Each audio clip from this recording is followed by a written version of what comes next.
hormati Ibu Kepala Sekolah, Ibu Siti Munasih SPDMSI, kepada Ibu dan Bapak Guru serta tenaga kependidikan di SD Negeri 01 Kalimojosari yang saya hormati. Pertama-tama marilah kita panjatkan pujian dan puji syukur kehadirat Allah Subhanahu wa Ta'ala yang telah melimpahkan rahmat serta hidayahnya kepada kita semua, sehingga kita semua dapat hadir dengan sehat walafiat tanpa halangan suatu apapun. Di hari ini, Bapak Ibu, terima kasih sudah hadir menyempatkan waktu untuk datang menghadiri undangan dalam kegiatan diseminasi aksi nyata di modul 1.4 saya dengan judul modulnya Budaya Positif di SD Negeri 01 Kalimojosari. Salawat serta salam kita hadirkan kepada junjungan kita Nabi Muhammad SAW yang senantiasa kita nantikan syafaatnya di yaumil qiyamah. Untuk mulai acaranya, di awal mohon untuk Ibu Kepala Sekolah memberikan sepatah berpatah kata untuk mengawali kegiatan diseminasi hari ini. Kepada Ibu Siti Munasih dipersilakan.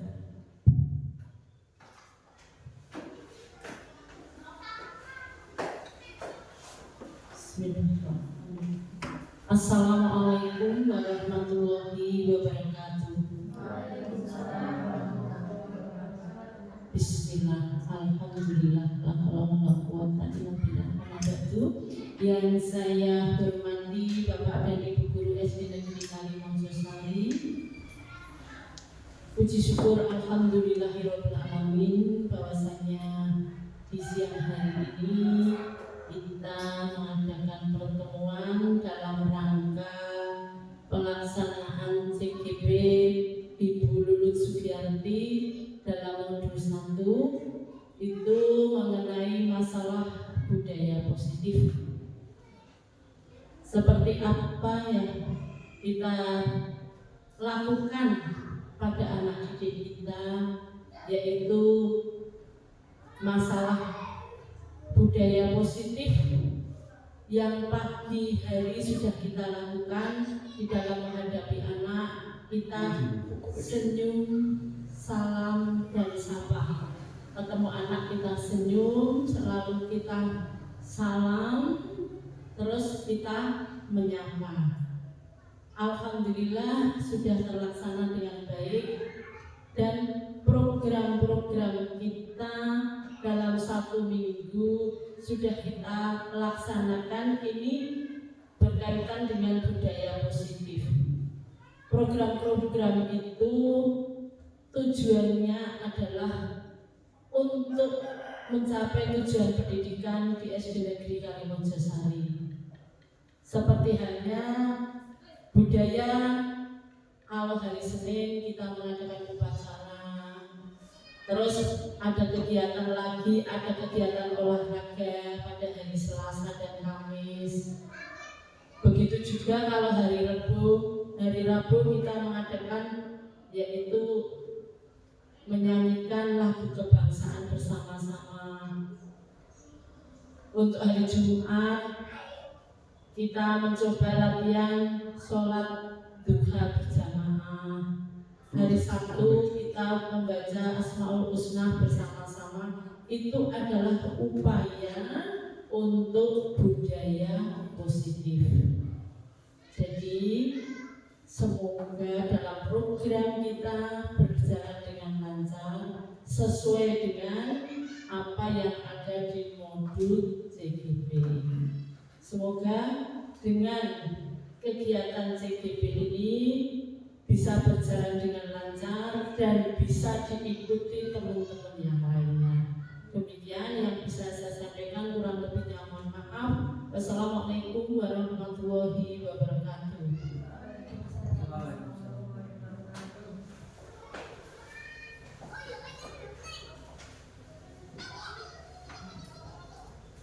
Terima kasih Ibu untuk pengantarnya dalam kegiatan aksi nyata diseminasi budaya positif ini. sebelum kita mulai untuk diskusi dan menyimak materi yang akan saya sampaikan, lebih baik kita untuk ice breaking, kita hadap-hadapan, saling berpasangan. Nah, kita saling berpasangan, boleh duduk, boleh berdiri, duduk saja nggak apa-apa. Berpasangan ya Bu, berpasangan. Yuk, kita kan tadi sudah mengajar, sudah capek, banyak pikiran, banyak keputusan-keputusan yang kita ambil secara spontan itu mengeluarkan emosi yang tidak baik. Nah, kita senyum dulu selama 30 detik menghadap pasangannya masing-masing. Mungkin senyum itu awalnya terpaksa, Bu, Pak. Senyum itu awalnya terpaksa. Tapi kalau kita sambil melihat ekspresi teman kita senyum. Kita senyum itu akan sedikit mengeluarkan beban, mengeluarkan emosi yang tadi ada di kelas ya. Begitu. Wah, pas ini Pak Sayuri sama Mas Dwi ini. Apa mau tukeran sama Mbak Sulfa? Iya. Begitu, sudah siap, sudah ketemu pasangannya ini. Hadap-hadapan, kita senyum selama 30 detik menghadap pasangannya. Boleh sambil cerita, boleh. Ya. Siap. 1, 2, 3. Silahkan dipandang. Senyum melihat pasangannya, senyumnya yang lebar, yang ikhlas. Sebenarnya bahagia banget ini. Mungkinnya itu bahagia. Senyumnya bulunya juga terpancar ini. Iya, senyumnya. Jarang sekali kan bulunya mengamati senyumnya bulunya kan. Nah, ini Mas saya ini sama Mbak Dwi ini senyum-senyuman. Sudah 30 detik, terima kasih Bapak Ibu. Sudah senyum, sudah lebih rileks ya. Sudah tidak canggung lagi. Oke. Untuk materi yang pertama. Nah, sebelum kita masuk ke materi yang pertama, mohon Bapak Ibu kita membuat kesepakatan dalam forum diseminasi ini. Kalau saya membuat kesepakatan yang pertama, menghargai siapapun. Jadi Bapak Ibu mohon untuk saling menghargai dengan yang berbicara di depan atau yang sedang mendengarkan, begitu ya. Kemudian yang kedua, menjadi pendengar yang baik. Yang ketiga, hadir sepenuhnya. Boleh jika ada kepentingan, ada telepon darurat, bisa untuk meninggalkan ruangan untuk mengangkat telepon sebentar. Kemudian bersemangat hingga akhir. Sepakat ya Bapak Ibu ya? Sepakat. Ya. Nah, untuk seorang guru yang baik harus memiliki kemampuan dalam mewujudkan budaya positif di sekolah. Budaya positif tersebut dapat dijalankan dengan menerapkan konsep-konsep inti seperti berikut ini. Jadi hari ini kita akan mempelajari yang pertama disiplin positif, yang kedua motivasi perilaku manusia, yang ketiga keyakinan sekolah atau keyakinan kelas, yang keempat kebutuhan dasar manusia, yang kelima posisi kontrol atau restitusi, dan yang keenam adalah segitiga restitusi itu sendiri. Nah, yang pertama kita belajar tentang disiplin positif. Coba Bu Sulfa, kalau menurut Bu Sulfa disiplin positif itu yang seperti apa? Disiplin positif misalnya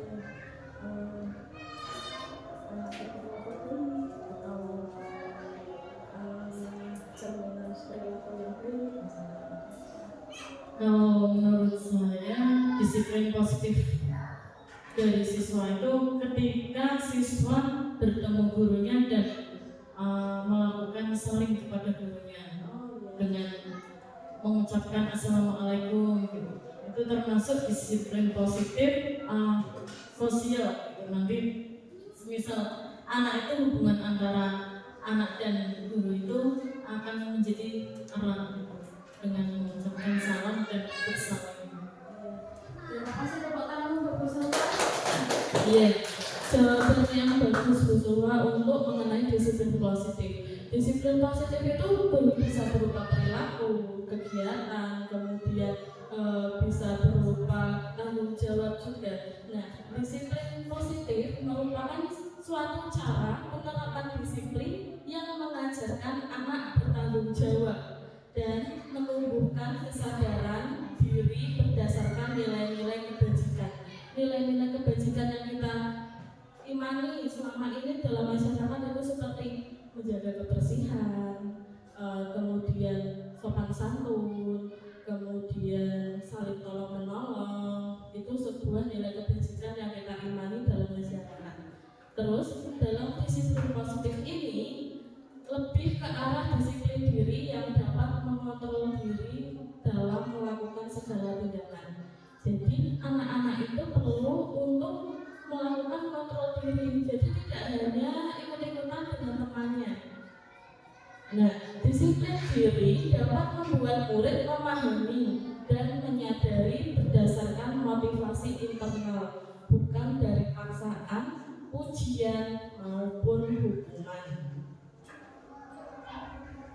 Nah, dari disiplin positif itu kita berusaha juga mengembangkan 6 karakter dalam profil belajar Pancasila: beriman, bertakwa kepada Tuhan Yang Maha Esa dan berakhlak mulia, kemudian mandiri, berkebinekaan tunggal, bergotong royong, kreatif dan bernalar kritis. Semua karakter itu kalau kita tidak menerapkan disiplin yang baik, anak-anak tidak akan mencapai 6 karakter ini. Nah, dalam mencapai karakter ini adanya perlu motivasi perilaku manusia. Nah, setiap anak, orang dewasa maupun orang tua melakukan sesuatu itu tentunya mempunyai sebuah motivasi. Nah, dari motivasi tersebut dapat dikategorikan menjadi tiga motivasi perilaku manusia. Yang pertama, untuk menghindari ketidaknyamanan atau hukuman. Anak-anak senantiasa mendengarkan kita, taat, patuh, bisa jadi karena motivasinya itu takut dihukum, takut karena tidak nyaman. Kalau saya melanggar, nanti saya akan mendapatkan hukuman sanksi. Baik, kita lanjutkan. Ya, betul yang disampaikan oleh Bu Siti Munasih tadi. Untuk menghindari ketidaknyamanan atau hukuman, anak-anak itu takut dikenai sanksi. Makanya melakukan disiplin itu karena takut, karena tidak dari diri sendiri, karena terpaksa tersebut. Nah, yang kedua, coba Ibu bacakan. Untuk mendapatkan imbalan atau penghargaan dari orang lain.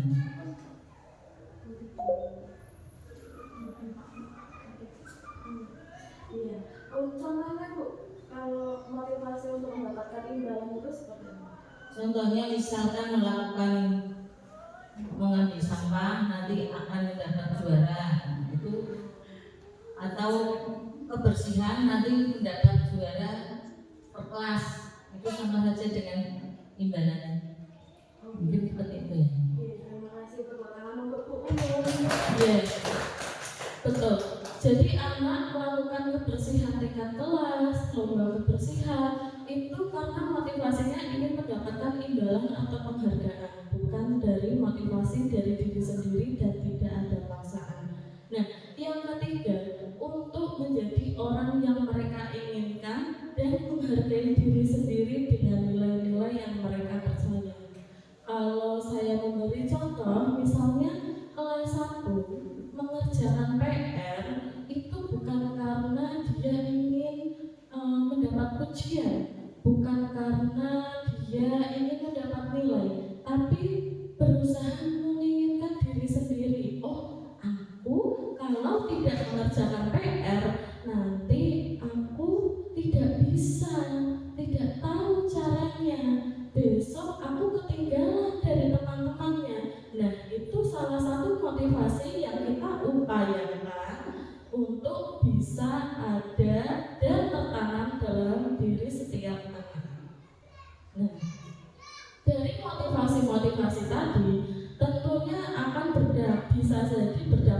positif dan berdampak negatif.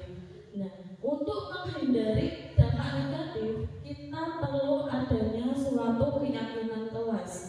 Keyakinan kelas ini adalah keyakinan yang berupa pernyataan-pernyataan universal yang mudah diingat dan dipahami dan harus diterapkan di lingkungan sekolah.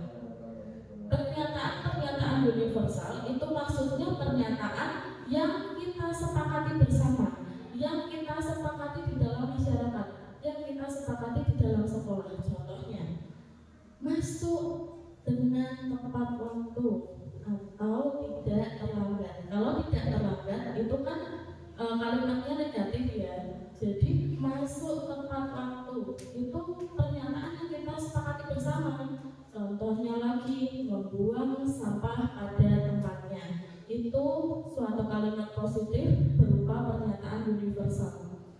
Nah, guru berperan dalam mewujudkan terbentuknya keyakinan kelas atau dengan adanya kesepakatan antara guru dan murid. Guru bisa membuat sebuah kesepakatan kelas di awal tahun pembelajaran.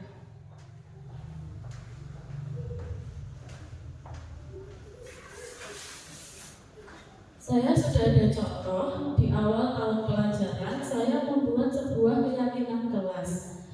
Nah, keyakinan kelas ini yang pertama kehadiran. Siswa harus datang tepat waktu dan tepat waktu dalam setiap sesi kelas. Yang kedua, siswa harus diharapkan aktif. Yang ketiga, menghormati satu sama lain, guru dan semua teman. Kemudian saling menghargai, berkomunikasi secara sopan dan santun, kemudian menggunakan ponsel. Ini untuk gurunya, menggunakan ponsel di dalam kelas. Nah, kesepakatan kelas ini Bapak Ibu bisa dimodifikasi atau sesuai kesepakatan bareng-bareng sama anak. Anak-anak mau punya kesepakatan apa? Nah, dari kesepakatan itu anak-anak bisa mengenal yang namanya konsekuensi dan hukuman dari apa yang sudah disepakati bersama. Iya. Terus untuk selanjutnya ada kebutuhan dasar manusia. Kebutuhan dasar manusia, ketika seorang murid melakukan suatu perbuatan yang bertentangan dengan nilai kebajikan atau melanggar peraturan, hal itu sebenarnya dikarenakan mereka gagal memenuhi kebutuhan dasar mereka. Nah, kebutuhan dasar manusia yang pertama itu kebutuhan dasar bertahan hidup, misalnya dengan bekerja, kemudian makan, minum, tempat tinggal, itu salah satu kebutuhan untuk bertahan hidup. Yang kedua, kasih sayang dan rasa ingin diterima. Yang ketiga, penguasaan. Yang keempat, kebebasan dan kebutuhan kesenangan. Dari 5 kebutuhan itu ada sebuah studi kasus. Coba kita selidiki bareng-bareng. Bu Sulaiha, guru wali kelas 1, sedang bingung menghadapi salah satu murid di kelasnya namanya Tommy. Beberapa anak telah mengeluhkan Tommy ini sering sekali minta bekal makan siang mereka dengan paksa. Jika Anda menghadapi situasi seperti Bu Sulaiha, apa yang akan Anda lakukan? Menurut Anda, kira-kira apa alasan Tommy melakukan hal tersebut? Coba Bu Tuti, kalau posisinya sebagai Bu Sulaiha, kira-kira Tommy itu kenapa sih dan apa yang akan dilakukan Bu? Ya, saya coba menjawab ya. Barangkali Tommy itu dari rumah itu tidak membawa bekal, makanya sering meminta bekal temannya. Itu. Yang akan dilakukan Bu Tuti sebagai gurunya? Kalau saya sebagai Ibu Sulaiha itu yang pertama itu ditanyakan, kenapa kok meminta bekal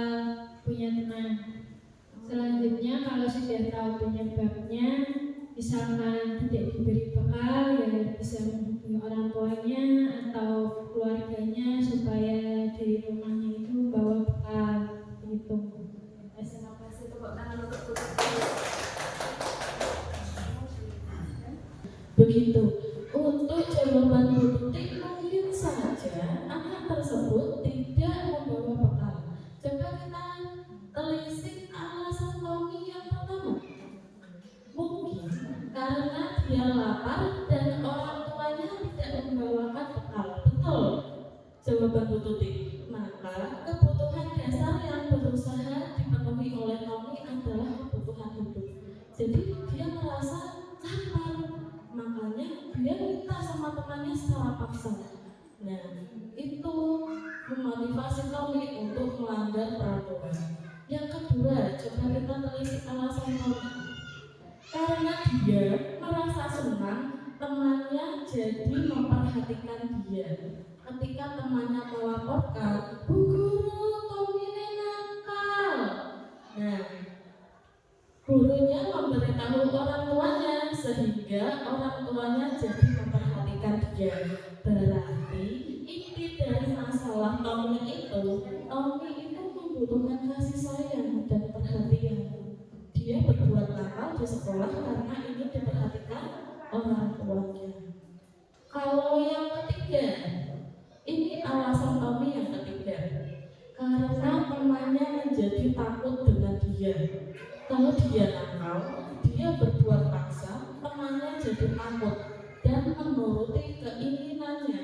Maka sebetulnya Tommy itu sedang memenuhi kebutuhan dasar akan kekuasaan.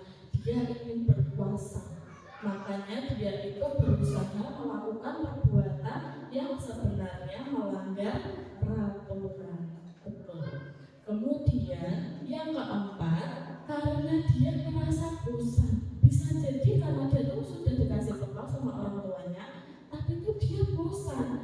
Bekalnya itu saja. Makanya dia itu mencoba mengambil makanan temannya. Kan temannya ada yang bawa mie, ada yang bawa roti, ada yang bawa ayam goreng. Dia berusaha merebutnya. Maka Tommy itu sedang berusaha memenuhi kebutuhannya akan kebebasan. Aku bosan makan ini terus. Aku pengen makan itu. Dia pengen merasa bebas.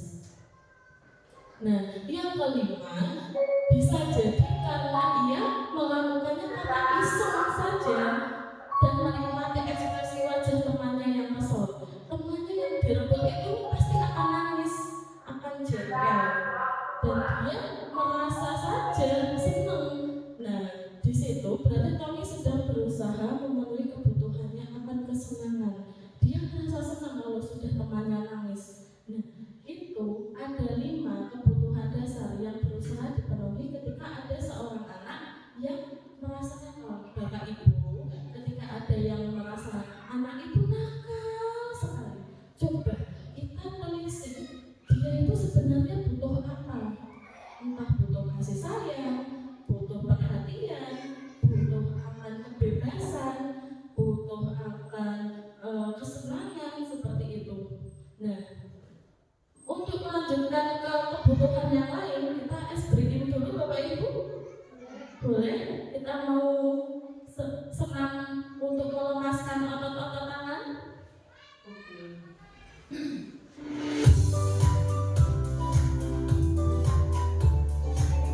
Iya, biasa senang ini sama Bu Binda ini. Berdiri Bapak Ibu.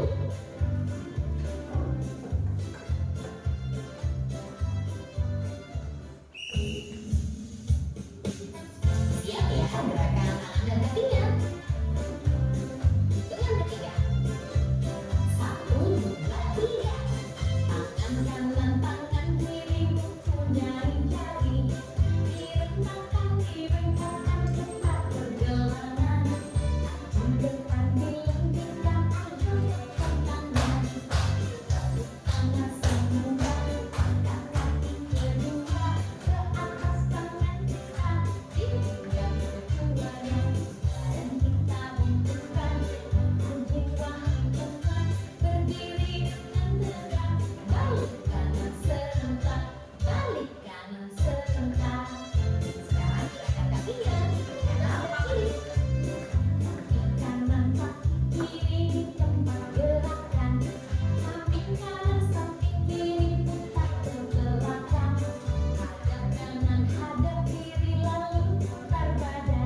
sekedar intermezzo ya Bu, biar tidak ngantuk gitu loh. Nah, dari kebutuhan tadi kita sudah sadar bahwa setiap anak itu melakukan kesalahan, melakukan kenakalan itu pasti melakukan berdasarkan alasan.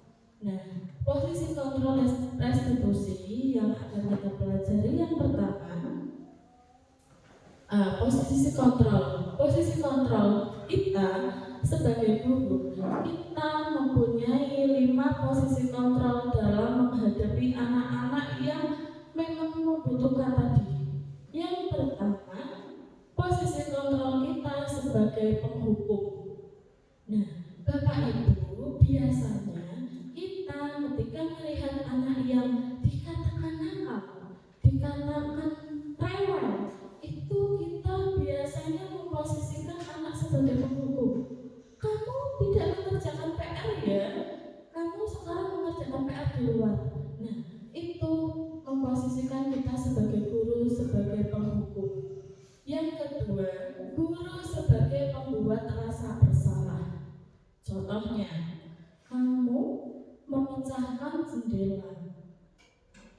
Kira-kira kalau mengganti jendela tersebut dengan uang yang sangat banyak, kamu mampu apa tidak? Nah, itu berarti kita sebagai guru memposisikan diri sebagai pembuat rasa bersalah. Yang ketiga, memposisikan diri guru sebagai teman.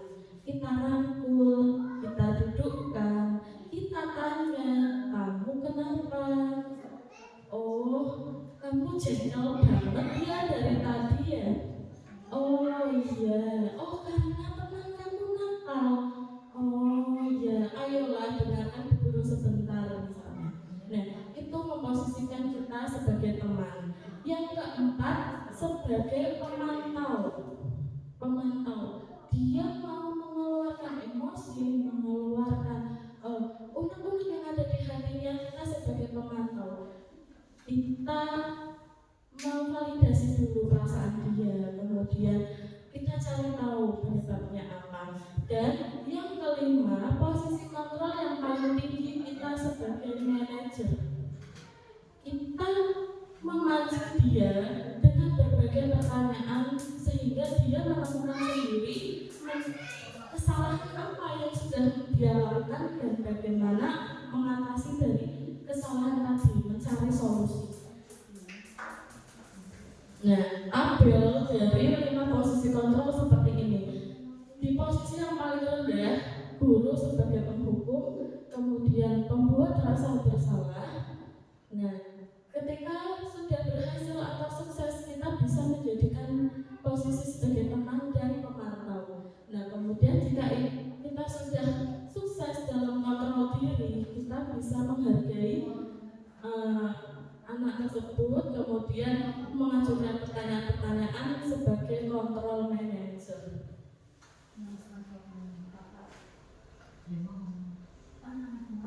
Posisi kontrol restitusi. Di antara kelima posisi kontrol tersebut, sebaiknya guru berada di posisi kontrol sebagai manajer. Mengapa? Sebagai manajer, guru dapat membuat sesuatu bersama murid, mempersilahkan murid bertanggung jawab dan mendukung murid agar dapat menemukan solusi. Contoh lainnya seperti misalnya ada anak yang nakal, gelut, tukaran, sampai tarik-tarikan baju. Bajunya robek. Kalau kita sebagai penghukum, anak itu langsung dihukum, kita marah-marahi. Tetapi kalau sebagai manajer, kita tanya dulu, tadi masalahnya apa? Kenapa kok bisa seperti itu? Kemudian ditampilkan kesalahannya. Oh, ini bajunya robek gara-gara kamu, tadi sebaiknya kita amalkan. Dia akan mengajukan solusi. Bu, ini ditempel kok ya Bu, diisolasi. Nah, kita bisa memberikan alternatif lain. Kalau diisolasi, nanti bisa robek lagi. Gimana kalau kita jahit? Tapi aku nggak bisa jahit, guru. Nah, sini ibu tolong, ibu bantu, nanti kamu bisa menjahit baju temannya. Nah, itu posisi kita bisa sebagai manajer. memantau anak-anak itu biar bisa menemukan solusi dirinya sendiri. Selain itu, posisi manajer mengacu pada restitusi yang dapat menjadikan murid sebagai manajer dirinya sendiri, sehingga tercipta identitas positif pada murid. Dia merasa tidak dihakimi oleh gurunya. Bocah ini nakal, tidak. Jadi anak itu merasa tidak dihakimi, tidak dibully oleh temannya, tidak dibully oleh gurunya. Dia merasa kesalahan itu pada diri sendiri atas dasar keyakinan dan kesadaran. Kemudian tahapan melakukan restitusi ini, yang pertama menstabilkan identitas, yang kedua validasi tindakan yang salah, yang ketiga menanyakan keyakinannya.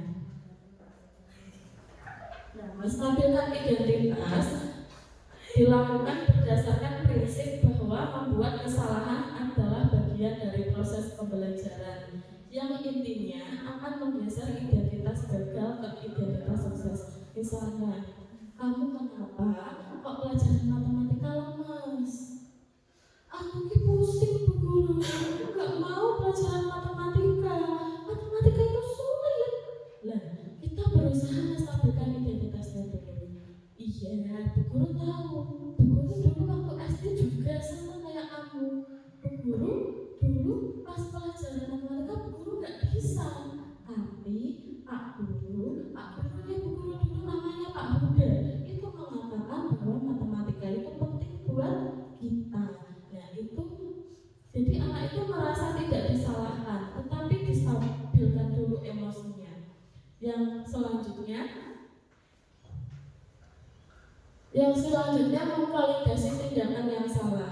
Validasi tindakan yang salah dilakukan berdasarkan prinsip bahwa setiap perilaku berupaya memenuhi kebutuhannya tadi.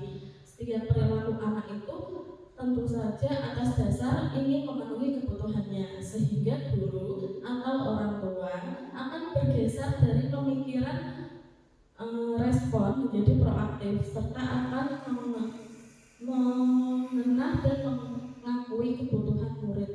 Ya, berarti kamu tidak suka matematika itu karena sulit ya. Nanti Bu Guru bantu ya.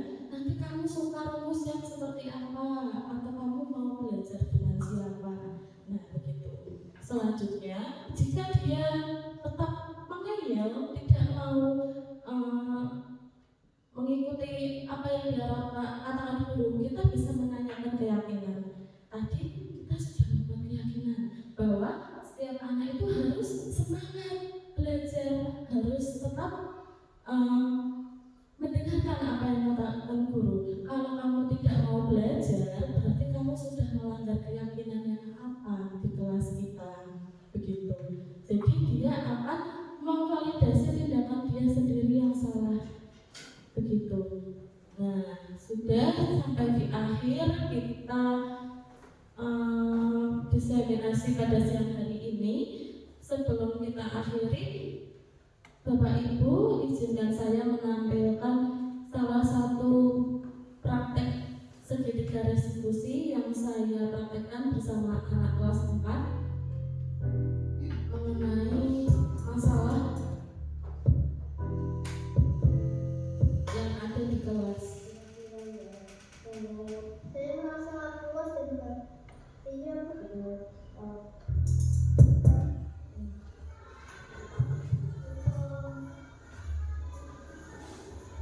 Selamat pagi Zabri. Zabri tentunya tahu dong kenapa kok Guru panggil ke sini. Guru itu kemarin ingat aku beberapa kali itu nangis. Sehingga teman-teman itu rasanya begitu bisa mengajarkan. Kira-kira kenapa sih? iya Bu, saya merasa benci dengan juga karena keluarganya banyak kekurangan, kan ayah itu sudah kasih sekali makan dulu. Oh gitu. Saya itu merasa diberuntung ya dari saya. Jadi kenapa kok bisa membeli seperti itu? Saya merasa puas dan bangga Bu, karena saya ingin menunjukkan bahwa saya sangat beruntung dan juga tidak beruntung. Oh gitu. Kira-kira ya.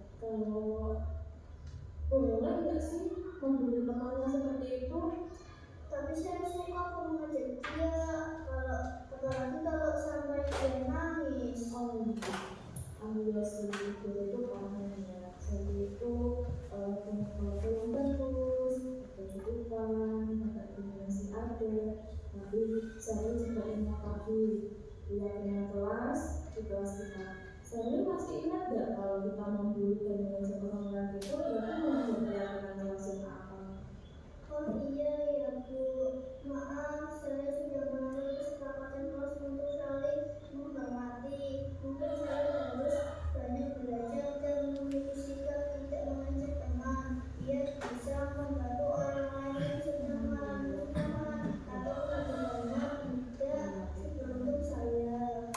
Bagus banget saya itu. Bu Guru bangga sama saya ternyata saya itu masih ingat dengan kesepakatan kelas kita. Kalau sikap saya yang seperti itu harap saya itu bisa menghargai orang lain. Terus tidak memberikan beban teman ya saya ya. Terima kasih Bu Guru, saya akan berusaha lebih baik dan akan meminta maaf sama kita nanti.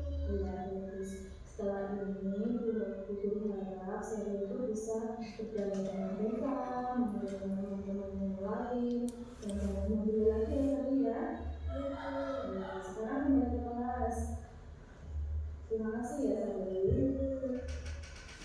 Kasus pertama tadi, Sally itu suka membuli temannya. Jadi ketika sudah ditanya, Sally mengakui bahwa kesalahan itu membuli temannya itu sudah melanggar keyakinan kelas. Ngomongnya sebentar boleh. Yang kedua, benci dengan pelajaran matematika.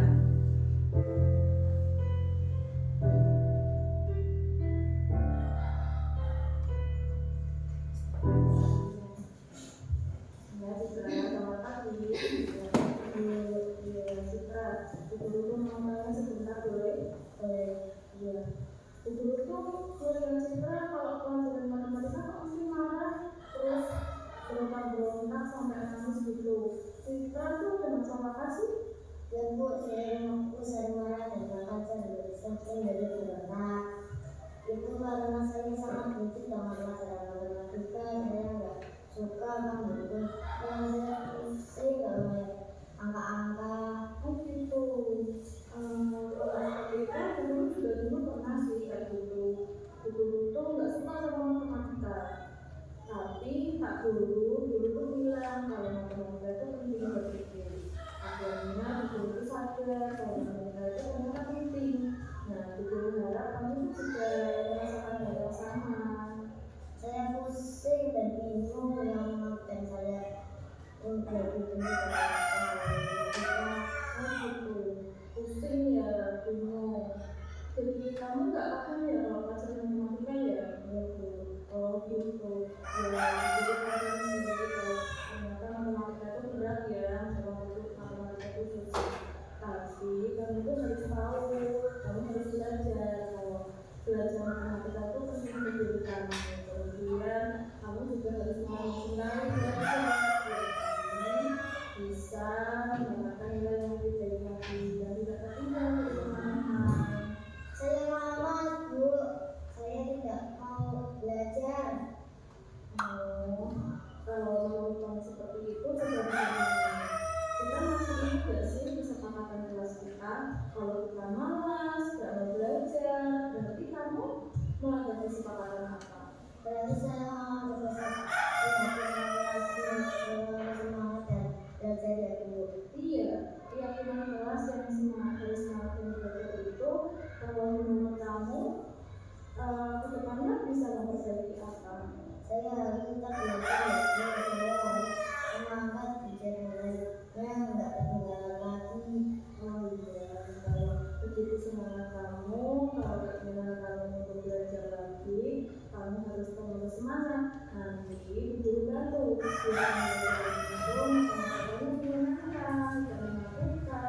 terus matematika itu bisa dipahami sama kamu. Terus kalau kamu ada masalah, kamu bisa WA sama guru ya. Nanti guru akan bantu. Terima kasih Guru, saya akan berubah biar mencintai. Assalamualaikum warahmatullahi wabarakatuh. Nama saya Sandi. Begitu Bapak Ibu. Itu jadi anak-anak itu punya masalah sesuatu, kita tentunya tidak serta-merta memarahi atau memposisikan diri kita sebagai pendukung, tetapi perlu kita cari tahu dulu kebutuhannya apa, kemudian kita validasi seperti apa. Nah, dengan begitu budaya positif itu akan terbentuk dan tergerak secara spontan tanpa adanya paksaan dan ketakutan akan hukuman dan sanksi. Inti dari kegiatan budaya positif ini, mari kita menjadikan diri kita posisi kontrol sebagai manajer, sebagai teman, sebagai pemantau, tanpa menghukum, tanpa membuli